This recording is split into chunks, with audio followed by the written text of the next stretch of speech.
소나무 아들. 이 이야기는 참 오래된 옛날 이야기야.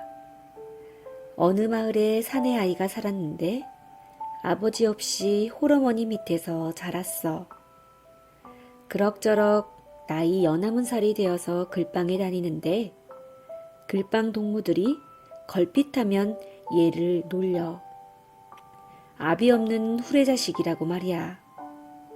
그렇게 놀림을 받고 나면 외롭고 슬플 게 아니야?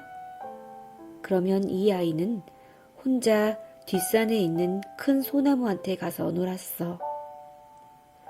소나무 둥치를 타고 오르기도 하고 솔방울을 따기도 하면서 놀았지. 그렇게 날마다 소나무와 놀다 보니 아주 정이 담뿍 들었어.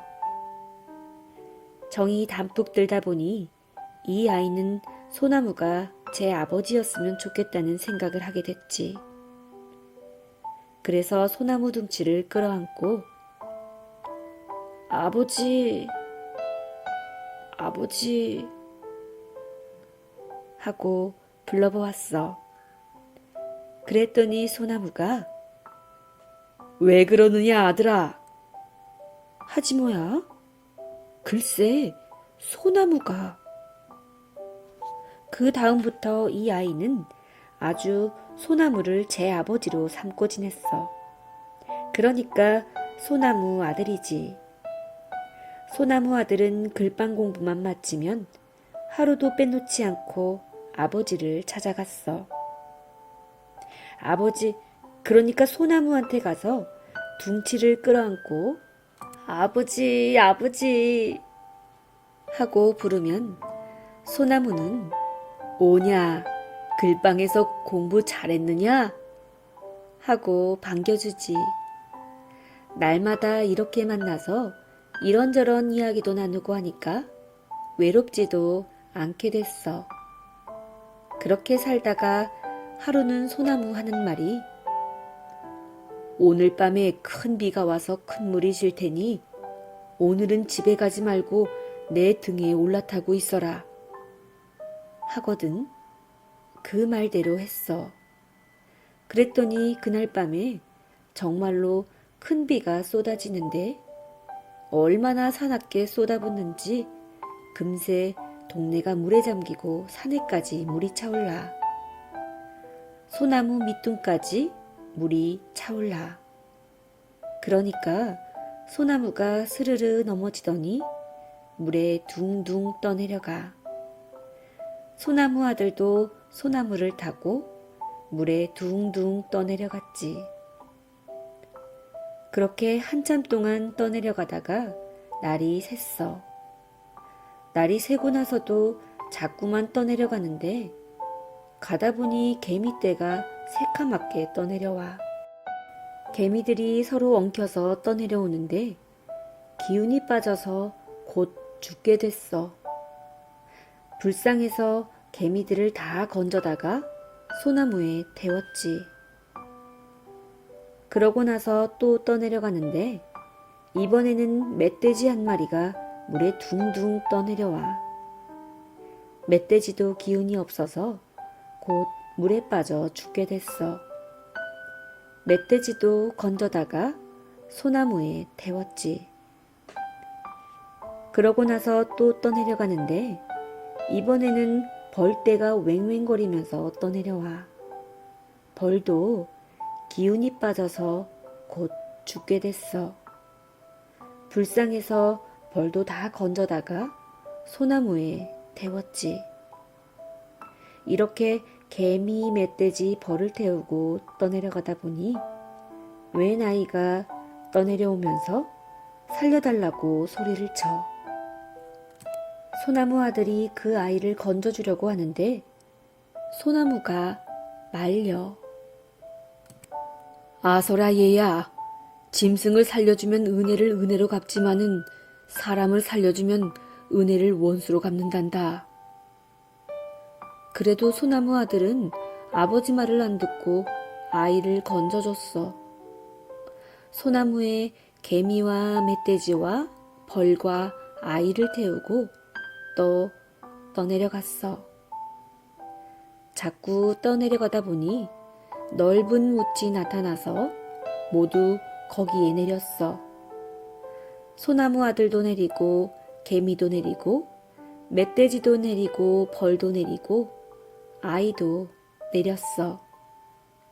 개미와 멧돼지와 벌은 살려줘서 고맙다 하고는 어디론가 가버리고 소나무 아들과 소나무와 아이만 남았어.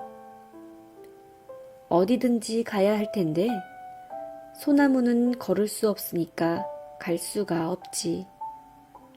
그래서 할 수 없이 소나무는 물가에 남기로 했어.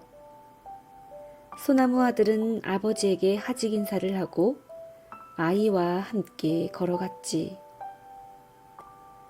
산을 넘고 물을 건너 한참 동안 걸어가다 보니 큰 마을이 나오더래.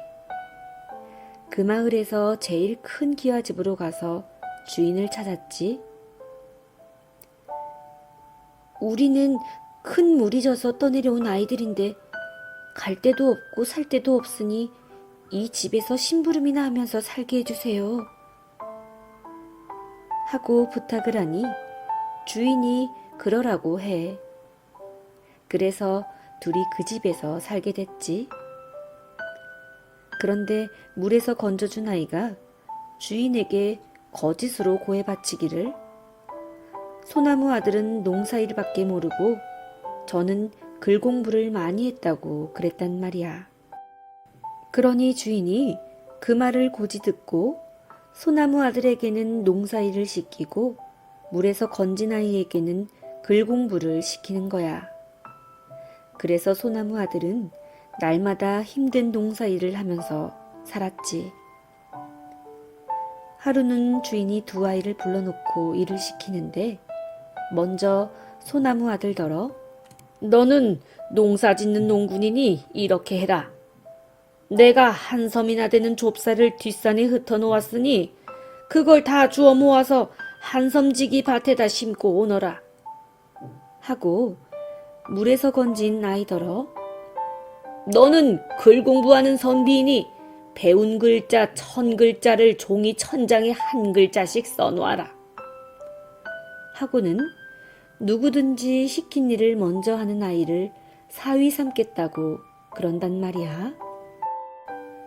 소나무 아들이 뒷산에 올라가 보니 온 산에 좁쌀이 흩어져 있는데 도저히 그걸 주워 모을 재간이 없어. 그래서 한숨을 쉬면서 좁쌀을 줍고 있는데 어디서 왔는지 전에 물에서 건져준 개미떼가 몰려왔어.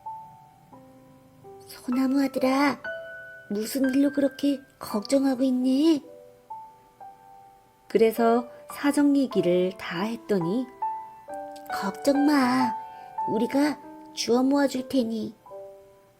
하고는 어디에 가서 다른 개미떼를 많이 데리고 왔어. 그 개미들이 또 다른 개미떼를 데리고 오고 또 데리고 오고 해서 나중에는 온 산이 개미떼로 까맣게 덮였어. 그 개미들이 좁쌀을 하나씩 물어다 놓으니 금세 좁쌀 한 섬이 다 모였어. 그걸 자루에 담아 둘러매고 한섬지기 밭으로 갔지. 그런데 밭이 자갈투성이인데다가 하도 넓어서 도저히 좁쌀을 다 심을 재간이 없어. 그래서 또 한숨을 쉬면서 밭을 일구고 있는데 이번에는 멧돼지가 나타났어. 전에 물에서 건져준 바로 그 멧돼지야. 소나무 아들아, 무슨 일로 그렇게 걱정하고 있니? 그래서 사정 이야기를 다 했더니 걱정 마. 내가 다 심어줄 테니. 하고는 번개같이 주둥이로 밭을 일구고 이랑을 내어 좁쌀을 다 심어주는 거야. 개미와 멧돼지 덕택에 소나무 아들은 주인이 시킨 일을 다 하고 집으로 돌아갔지. 가보니 물에서 건진 아이는 아직도 글자를 다 못 썼어. 주인이 그걸 보고 소나무 아들을 사이 삼으려고 하니까 물에서 건진 아이가 하는 말이 아까 내가 몰래 따라가 보니 좁쌀을 주워 모은 것은 개미이고 심은 것은 멧돼지입니다. 저 혼자 한 일이 아닌데 어찌 그러십니까? 하거든. 그러니까 주인이 그럼 이렇게 하자.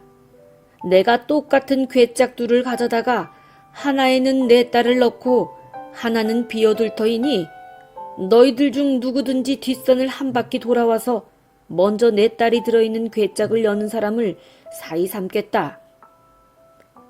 이러네. 둘이서 뒷산을 한 바퀴 돌아오니 마당에 괴짝들이 있는데 어느 괴짝에 사람이 들어있는지 알아야 말이지.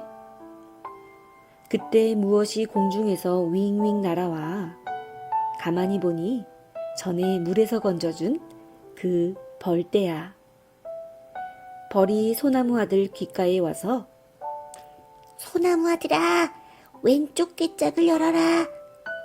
하고 가르쳐 주지.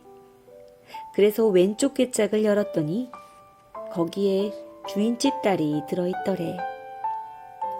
그래서 소나무 아들은 주인집 사이가 됐는데 물가에 가서 아버지 소나무를 데려다가 마당에 심어놓고 아버지 아들아 하면서 오래오래 잘 살았더란다.